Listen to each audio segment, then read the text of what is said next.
So here we are. We have managed to organize a Zoom call, and I'm hanging out with Stefan Redtenbacher. Woo, woo, woo. Woo! Blend in the massive applause.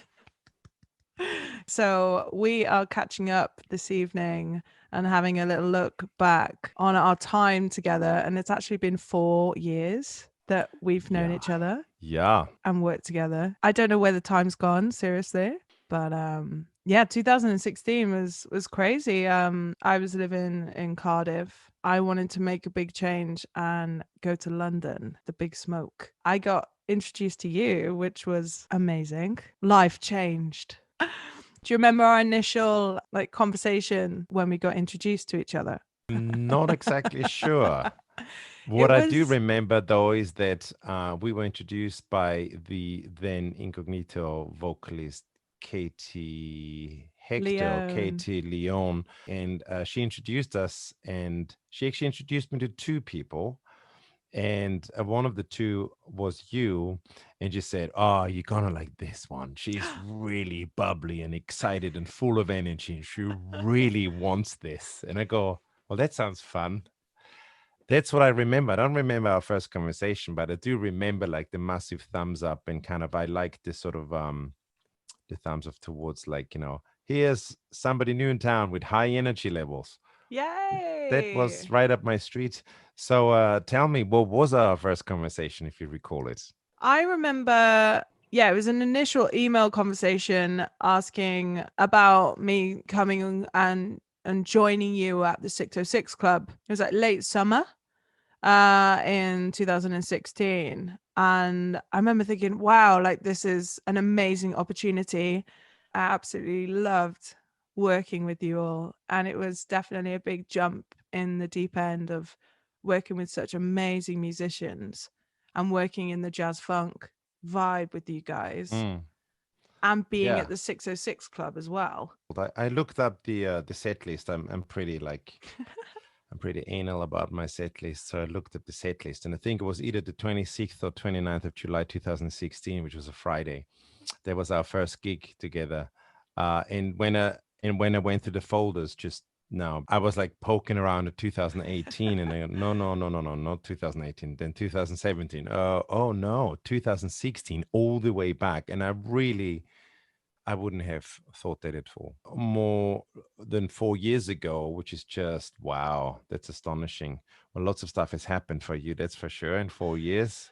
Yeah, it's been amazing. And I was talking about you earlier, about you being such a great mentor over those years. We're friends, we're colleagues, but I've just really appreciated your time and your advice. And I've definitely grown like so much from the first time working together. Just kind of being comfortable in myself as a performer and knowing that me is right. And I think looking back in 2016, like coming to London, it was like, wow, like look at all these amazing singers. I remember looking up to the Incognito, and I still do, like look up to the Incognito singers, and Katie being one of them at the time. It was like, wow, like, and she'd worked with you previously in the Funkestra project, and I was like, whoa, like she's like the big guns. I need to be up there, I need to be on the same level. And I remember feeling that sort of that pressure to like prove myself and to, I guess, be worthy in a way to like be up on the stage and to be considered as a colleague amongst you guys, because you're just ridiculously good. That's very nice of you to say. But one of the great things, because you said, like, I was mentoring you. I mean, I Yeah. wasn't. I mean, I didn't think of myself mentoring you or anyone else for that matter, because I've got my own little universe in my head and my own quirky views of things. And some of my views are also maybe a bit unconventional, and some of the things I probably was sharing with you must have been a bit strange to you, because some of my opinions are coming from a place of an indie artist, and I have been an indie artist for a long time, and my ways of doing things might be a little bit unconventional. But to your credit, you always had at least an open mind towards the things I suggested. But we were just talking about this cover we did, and a David Bowie cover. This song was sort of inspired by Scary Pockets because we both were really into Scary Pockets in 16, 17, 18, and probably still are to a certain extent. And so we did a funky cover of the David Bowie song Space Oddity. So we created this funk cover and we loaded it onto YouTube, and since we had like very, very contrary opinions about this piece of music. And they go from this is a genius masterpiece, and Mozart and Frank Zappa and Miles Davis combined would be really pleased with this.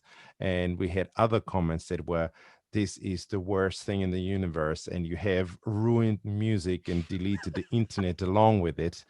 So very, very polarized views. And I think if I would have been a younger artist, I probably would take some of those comments like to heart, and it would probably hard to read them when people say, "Hey, you guys are cool, but this is disgusting," or "It's horrible," and and this sort of thing about sort of polarized views also traveled further.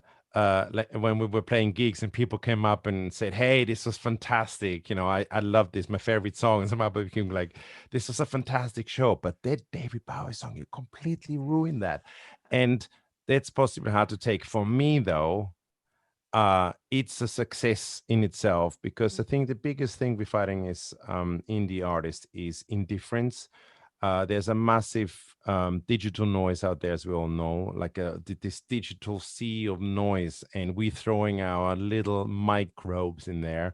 And a lot of us, our faith is to be sinking to the bottom of this massive digital ocean, and that is the worst thing because then you basically get no response, you're not heard, you don't even warrant an opinion.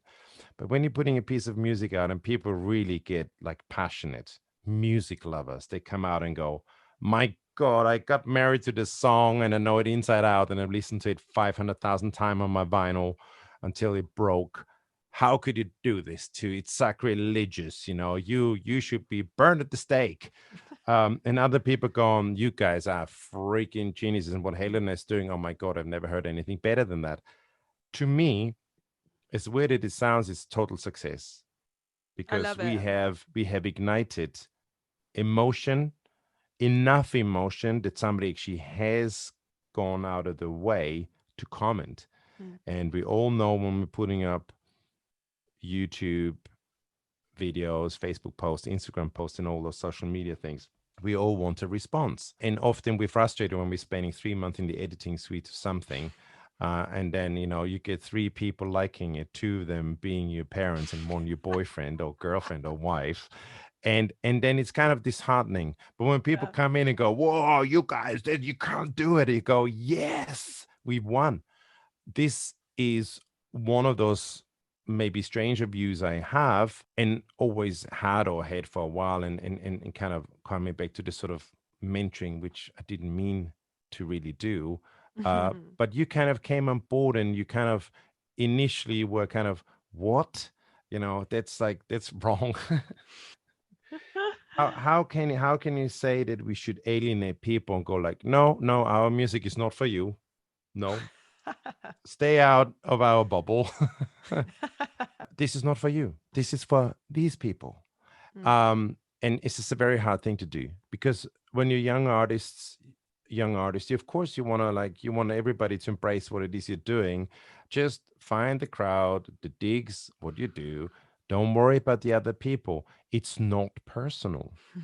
If somebody says, "Helena, I don't like at all the way you sing," does it feel good? No. No. If people say to me, "Steph, the way you play bass is just rubbish," right? Does it feel good? No, but it's just an opinion piece. Mm. It's like some people love their pasta with pesto and some other people like it with bolognese. And some people say, "I freaking hate bolognese. It makes me vomit." Some Yeah. people like Indian food or whatever. You get the very simple food analogy here. But that is also what one needs, I think, to get further in the music industry, that you have that understanding, and with that understanding you're building like kind of an armor that you're basically invincible. Mm. because if you accept that there will be only ever a certain amount of people who gonna dig what you're doing, then if somebody says I don't like it, that's also already not so bad because they're saying it. The bad bit is the big, massive, the hamburger. The bun that says I love you is good. The bun that says I don't love you is kind of also good. But the burger of indifference, that's rubbish because then you're not reaching anyone. Yeah, no, totally. I understand it now. I think a few years ago, if I'd read those comments, I would have been in tears, definitely. Like, I think I wouldn't have taken the negative feedback. But I remember you sending me the link to the YouTube with the comments in, and I really enjoyed it. I laughed at some of the comments, and also the conversation that was going on as well, because it's so great that there is a conversation rather than indifference, like But completely. totally. There was this one comment where the other guy came in and said, hold on a minute, let me put my opinion down. And they started to have a discussion trail. And that's, in a way, that's the dream. Mm, You have created something that, a nugget of something that people get so emotional about it, they would actually take time out to sit down and start typing in like the trail. They would type their opinion down. And how many times do you see that? I mean, yeah. I post a lot of stuff, but often people go, thumbs up, Yeah. cool, awesome, very nice, hello, Yeah. but never like a passionate debate. And because you called it negative feedback, I just Well, call maybe it an not. opinion. Yeah. I just call it an opinion. Yeah. And it's like no to me is just a temporary opinion. One of the things I think is very important that when you get negative feedback in on social media, that you follow it up, you like it, you give it a thumbs up, you basically thank the person having spent time on your thing, even if they're saying you're rubbish. And I like to even engage and say, hey, thank you so much for listening to the music. This is clearly like Marmite to you. Some Mm. people love it, some hate it, and you clearly hate it. And hopefully we have other songs that you actually do like.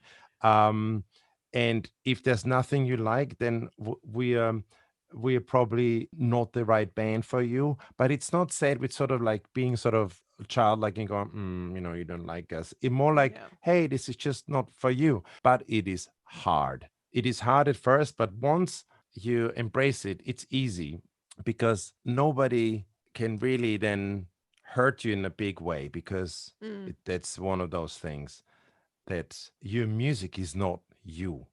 Your music is not you, and your whole ego shouldn't be in your music. And if somebody doesn't like your music, they're not saying you horrible being. They're just saying I don't like your music. Yeah. I know lots of people who absolutely hate instrumental jazz funk, which I create, and I'm still friends with them. But they go like, Steph, love you.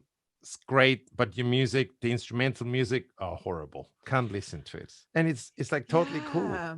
I do remember like those people even coming to the gigs as well, like and saying that they know how great like musicianship it is and like the quality of it, but they prefer to have the vocal side Totally. as Like and well. and and like the total opposite. Like, people that have known the band before as an instrumental jazz funk band, they go, what the hell are you doing Really? with having a vocalist and then making scary pocket type covers of 80s pop songs? What on earth is wrong with you? And then some people really have taken to that and go, hey, I totally, when are you going to do something with Helen again?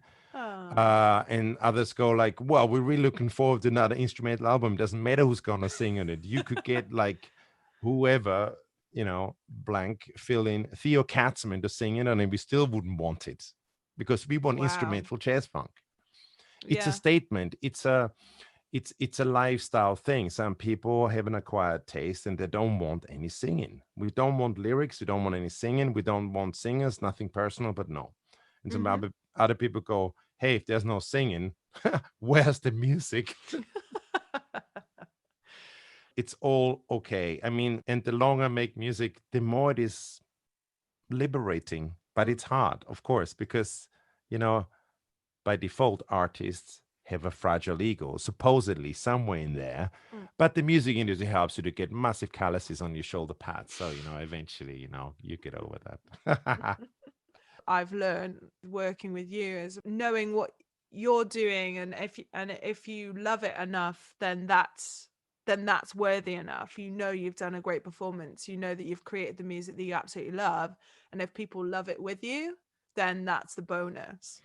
I think the nucleus of the music, for it to travel, whether it's vocal-led music, instrumental music, it needs to be truthful, because although a lot of the listeners might not be trained, or they don't understand music, like, sort of in technical detail, but everybody can sniff out whether something is true or false Mm, in that sense.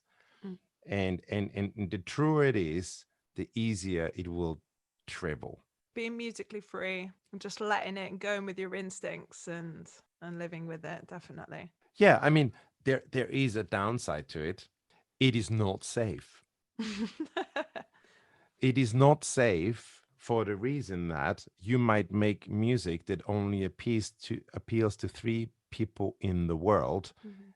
but it's truthful, but the heartbeat, you have to accept it, that you won't get a massive audience, perhaps, if you're doing exactly what you want to do. Maybe a safer option is to create music that is kind of like, oh yeah, there's a market, there's a dead certain market for it, I'm going to do that, and that is safer. I'm not even sure if it's less artistic, but it's a different concept.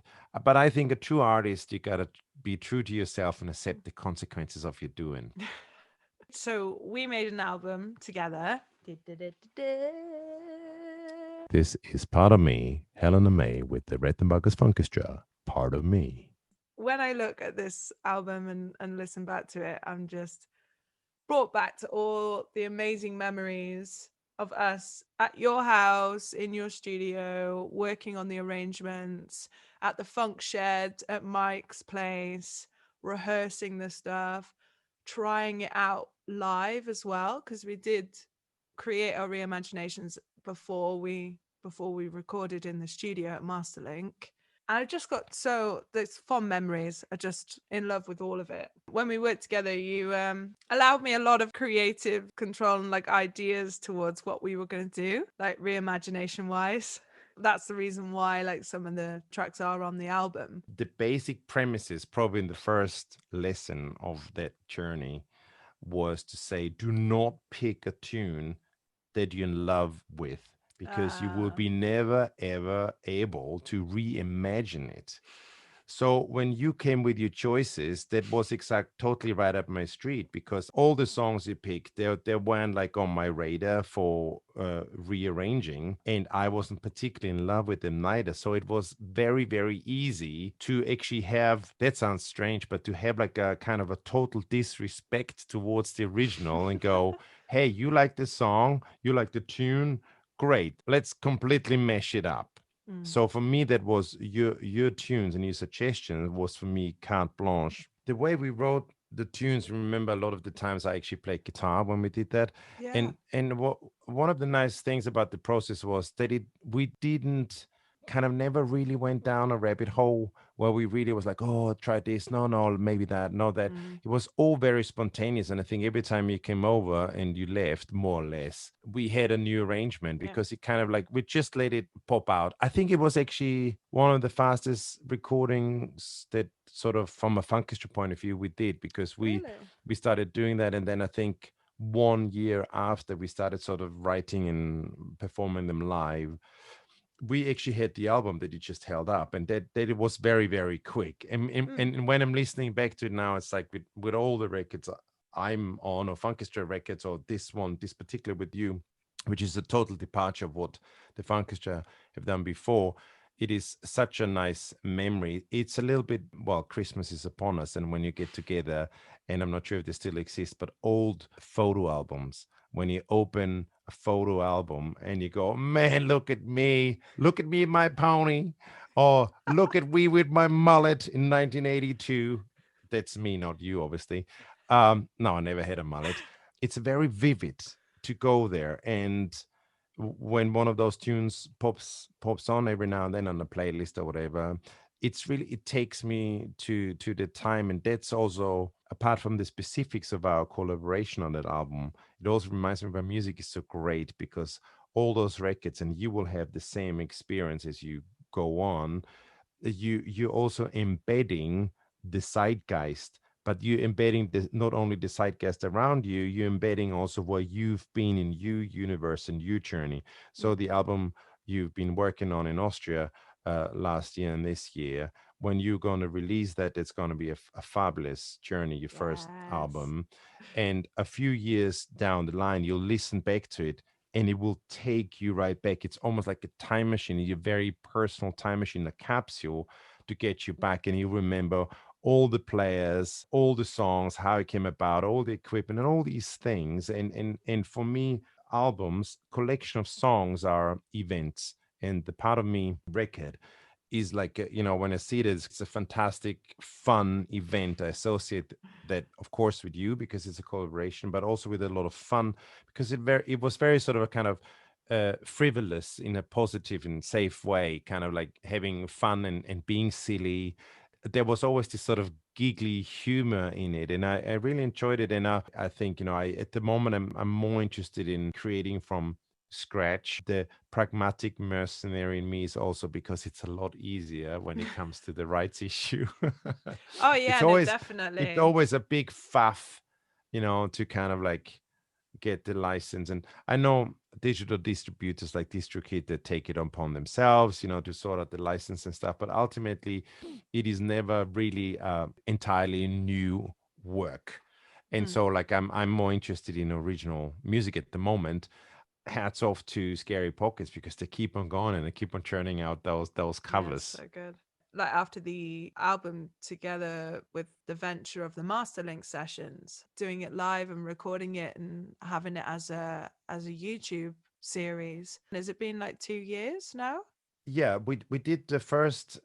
We nicknamed the thing Live at Masterlink, so we called it Redtenbacher's Funkestra presents the Masterlink sessions live at Masterlink Studio, and that's coming back to the David Bowie song. That's also, I think, where we recorded the David Yeah, Bowie Led Zepp's song. the first one, yeah. And I think we started the whole thing in December 2018, Mm. and we've been going now for 2 years. And we've kind of moved quite a bit from those days. They get a big, big thumbs up here in this podcast, or uh, Video. to Scary Pockets and Czech Conti. But we have now kind of really developed away from that, and we actually doing almost exclusively now original material only. We have turned into the house band. We see ourselves like sort of Booker T or the marquees of Stax. Basically, you have the house band and the studio band that performs for the other artists. We've turned into the studio band for lots of different artists. We've done over, as I said, over 50 videos now, and we're going into a new area now. With next year have already started, that we've started to turn this space, which is the mastering production studio. By the way, this is a massive plug, of course. I admit to it. We have turned the studio into a live performance space, and we started broadcasting gigs with other bands. And the gigs are sort of like comparable in length to those NPR Tiny Desk concerts, and it's just amazing. I mean, we started that, and now lots of people have contacted me, and like we have too many queries Woo. than we actually can accommodate at the moment. I see the independent artist's journey. It is a journey, and it doesn't have like a particular massive, here's the end line. When people are saying, marketing for an indie artist is just, it's not a sprint, it's a marathon. Hmm. I think running is really boring. So, I don't like that analogy. Like I get really bored. I'm not a runner because it's too boring for me.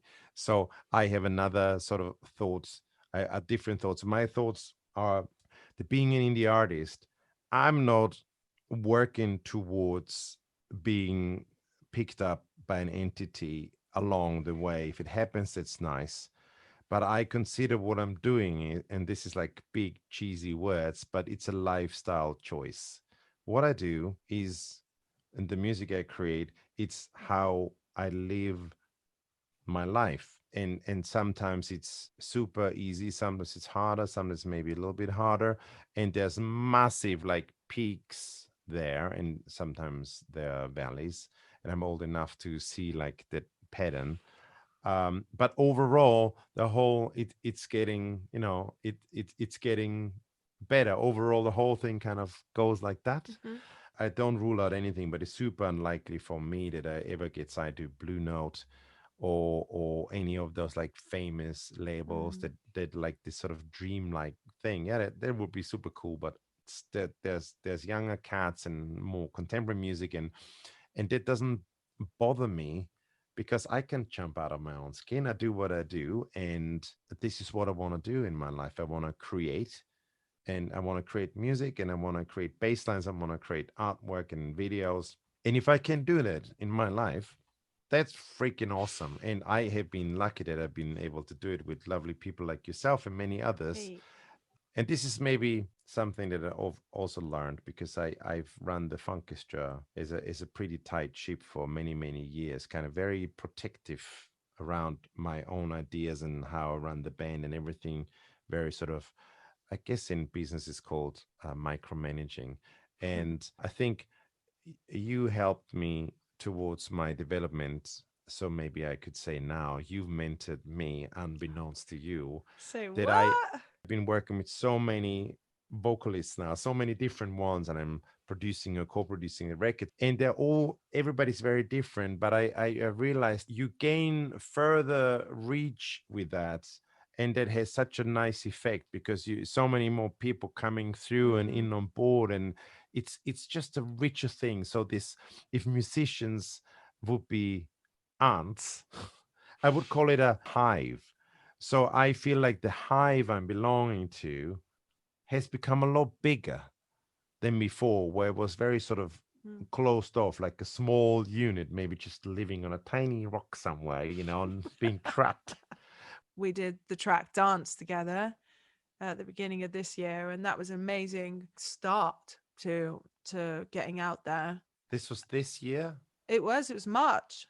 Oh my God, that seems a lifetime ago. Yeah, we did it in March Wow. because we Yeah, did okay. the Porgy and Bess gig July 2019 because we did a headline Okay. with Backward Five, and that was when Mm. we did the first, like, it was the live world premiere, and we recorded it, and that's up on YouTube. Ah, the memories. Live gigs, all good memories, definitely. And being able to chat with you today about it all, like, it's just so good to reminisce, and just the journey in general. Absolutely. I mean, just, to reminisce a little more, but I just, when I think about this time with you coming on board and those gigs we've done, that there was always a lot of fun. It was always very like light-hearted, fun, easy. At the same time, Mike Sturgis, the drum in the Funkestra, the long-standing drum in the Funkestra, myself talk about it. It was also always very professional because you have been always very professional about our engagement. So you would come and know the tunes, you would be there on time, you would do the sound checks, and you've never been particularly difficult. Particularly, was there a little bit No, of no, difficult? no, no. That's my joke. That's my joke. No, you've never been difficult, and it made it a very easy working environment. It was always very easy, and full credit to you on that Thank front. you. And it's super important that you're doing this album yourself and you're experimenting and you're learning things and you're getting to know yourself and you just and all those records, as I said earlier, they're like family albums. You will listen to this album and you go, I love this. I would have loved to do this differently. I want to do exactly that again. um, it's just fantastic. The key is to do it because Yeah. you're an artist and you're a vocalist and you're a singer and you want to express some things and you're expressing things now that are important to you at this moment in time. And in 3 years' time, that's going to be different. Yeah, of course, it would be nice, for the clouds to part and we're all getting picked up, by the hand of the godlike record company. But sort of those models kind of have disappeared Mm. in a way. There was an interesting study said out of 100 acts that get signed to major labels, the three major labels remaining in the world, the big ones, 99 get actually dumped after a year. Wow.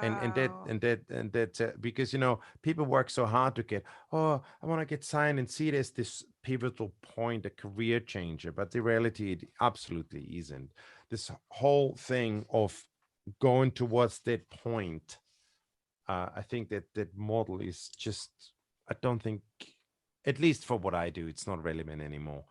That impact dates are completely hogwash for the indie. The Mm. indie artist, in my opinion, needs to, and I mentioned it before, this sort of marathon analogy, is like to keep on the pressure. It needs to be a conscious, because I thought about it recently quite a bit, what is it actually?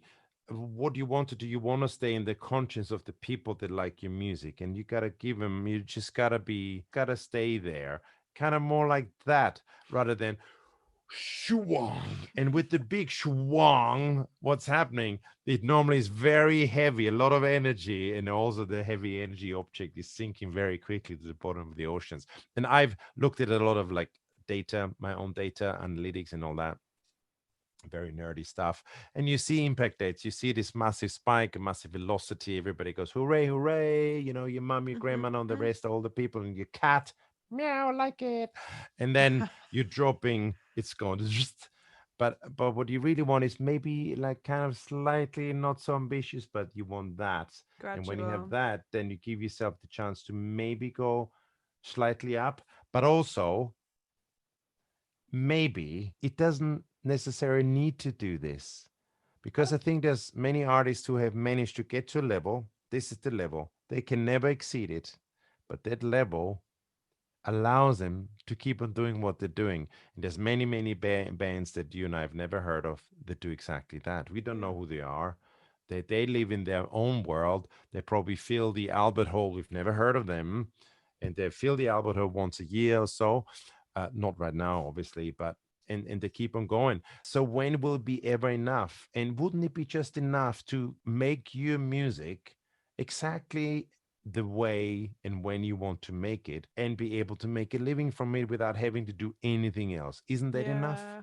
Yeah, no, definitely. Does everybody need superstardom, No. that people come and know who you are on the street, and you've got so much money that you just don't know what to do with it? It's the perception what success in the music industry is, and there's still a lot of old Yeah. models No, around. definitely that Success has. in the music industry is when you open the newspaper and your face is on it. Whoa, great, your face is on it. For me, it's more like, hey, can I keep on doing what I'm doing, and I'm enjoying what I'm doing? Yeah, no, I'm not definitely. working towards a goal. Who wouldn't want a Grammy? I'd be a lie if I'd say I don't want a Grammy. Of course I want a Grammy, but it's very unlikely for me to get it. Never mind, hope dies last, but it doesn't crush me. You know what I mean? It doesn't stop me, because what I Yeah. do and what I keep on doing, and Mike Sturgis, he always says, Steph, you just like two things. You love to work. And the other thing is, you never more happy than when you're in the studio recording new music. Yes. And it's so simple. It's so, like, in a way, nothing. But hey, this is my happy space. and Yeah, so good.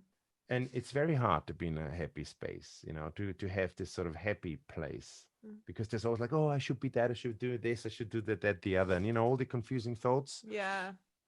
I mean, I know them all. I know them all. I had them all, and still have them sometimes on a slippery slope.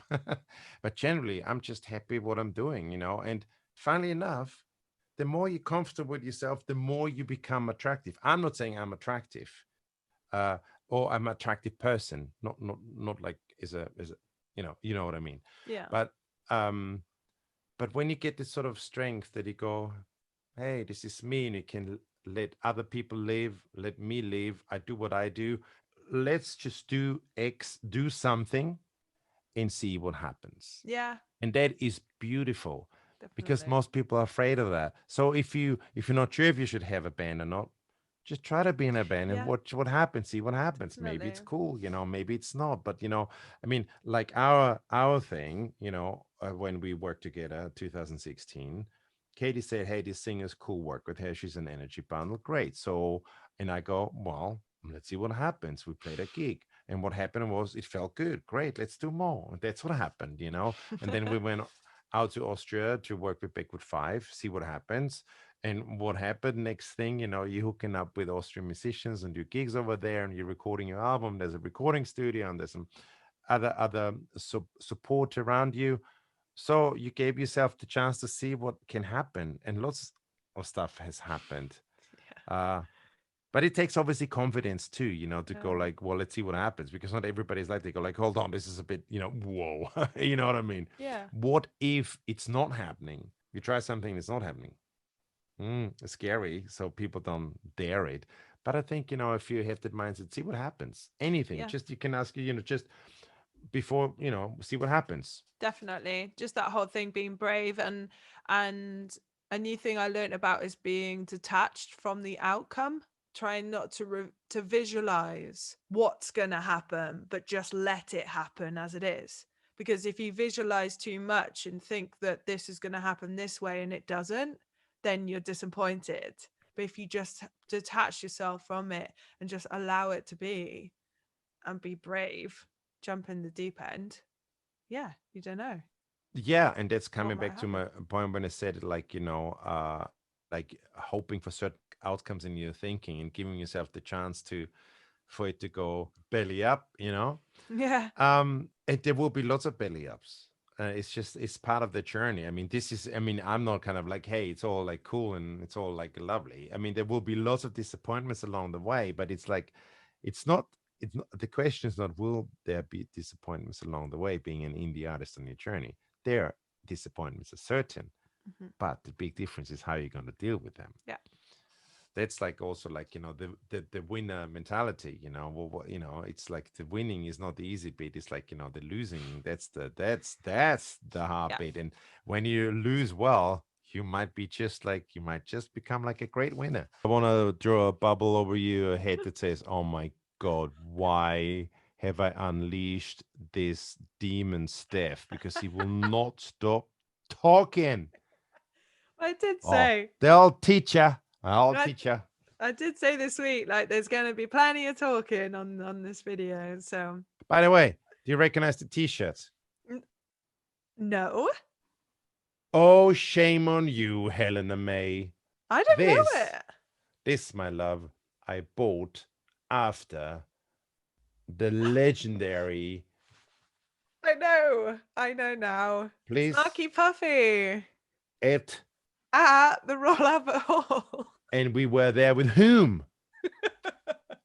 Me, you, David Lamina, and Andrea C. Andy And you've C. never forgiven me that, like, I sent you out for some beer and it took you 5 hours to come back. You looked exhausted. You looked like you went, you were like Livingston in the jungle, like sweating and everything. It's like, oh my God, it Yeah, was such a queue. But I mean, I just want to say, I bought a t-shirt. Rare for me to buy a t-shirt in like in an emotional outburst. But that gig, I mean, come on, Helen. it That, was that was incredible. that was one of the best gigs, and this is a big statement, but I do mean it. It was one of the best gigs I've seen in my life. Yeah, Really, really, really. I had like, I think all my hair was standing out. I was crying, I was sweating, I it did was everything amazing. that's possible in excitement. Well, almost. But what a gig, huh? It was amazing. I just remember just like looking over, like looking at you all, and we were just like looking at each other, like, like astounded at the Yeah. quality of the And show. and it's so, I mean, Ridiculous. I haven't checked it out, but they were nominated for a Grammy. Have they Yeah, won a yeah. Grammy for the album? That hasn't been revealed yet, but they've been Oh, okay. nominated. Yeah, I mean, because and that also, I mean, but there was a vibe in the hall. I've been to the Oh, Albert it Hall, was which I ridiculous. love many times. Remember that vocoder solo at the end? Yeah, Man, that yeah. was just like I think my the top of It was my crazy. head. Come on, and even Andy, who's like a big Austrian oak type of man, he had like some tears coming down and all walled up, because it was all so good. Is Yeah, what I think that's why we make music, to have moments like that, magical moments. What a gig that was. Yeah, and I it bought that was t-shirt. insane. Oh my But gosh. you failed the test, but it's okay. I know I failed the t-shirt test, but I remember the You gig. won on all That other was accounts. There you go. Does it mean more yeah. now? No. Yeah. I didn't even see those t-shirts. So, peeps, if you listen to this, what is this going to be called? What is your show called, Helena? What's It's it going to called? be Sunday Shout Out with Stefan Redtenbacher. Listen, people, Sunday shout outs with Stefan Redtenbacher. And if you listen to one album after this, which isn't from Helena or myself, listen to Snarky Puppy Life at the Albert Hall because it's killing. It's killing. That's right, Do it. Michael. Do you hear this? I want now like some points because I'm plugging you good. Do it now. Do it. Get me to the chopper now. Take me to my colleague. Amazing, Steph. You're awesome. Thank you so much. I was going to ask What you what? want now? No, what is Want. what's the plan for you with Funkestra now? Like over the next few months, like you've just brought out Oh. your album The Hang. What's the plan? Well, this year actually I brought out 4 records. Would you believe Crazy. it? Actually, 5. Um, You're doing depending Cool how you're Beans now, counting it. right? Cool Beans, Cool Shiny Beans is a Boots. single. There's a new album coming out in the spring, which is called Big Funk Band, which I've been working on for 3 years. That has Corey Wong on it, and Stanton Ooh, Moore, and Benny Grab, and lots of great musos. It's a big funk band. I mean, it describes it pretty well. Probably the way it's going is that I'll continue to be the house band, like Booker T and the MGs, for the mastering sessions for the artists that come through. And what happens to live gigs nobody knows anyway. But I guess when I'm doing live gigs now, unless there's special occasions, I probably will play like the house band, which is mm, 4 plus 1, probably a saxophone like we've been at the beginning. nice. Other than that, I haven't thought very much about it because there aren't a lot of gigs, and I'm really very comfortable being the studio band now. I don't know what my live band is right now, what kind of material I actually should play, and who with. And it doesn't really matter because there are gigs on the cards or so for me, and Yeah. I'm not looking for them. I'm not Okay. looking for gigs because I'm super busy with producing other artists and running the band and maybe doing some live streams Yeah, with super. my own band. Oh, it's probably more going to be that the band is going to be the house band for an Yeah. artist. So yeah, Oh. so the band is kind of on hiatus at the moment, I'd say. A few people were asking if we would do a gig again at the Six at some point. We will Yeah, I mean see. it's I'm not ruling anything out, but at the moment there's absolutely nothing Mm, booked in. I have to see how it all develops. yeah. And what kind of material I personally want to go out and play. Next spring, there's 21 releases. There's 21 Funkestra releases, Amazing. and there's, I think, 14 full blown records. 3 of them are distributed through Universal, which is great. So good. Uh, and the music is so varied now. You have everything from electronic music to 5 piece to 13 piece to 30 piece orchestra. And so going out with the funk, what should I actually play? And should I play instrumentally or should I play with vocalists like yourself? I just I don't know. It's probably different for you because you bring an album out, and I guess you bring the album out in Austria, which is going to be your Yeah. platform. You probably want to go out and gig, and it's a great place to gig. Yeah. Hopefully there will be some summer festivals that you can fetch, and then play your music with your band there.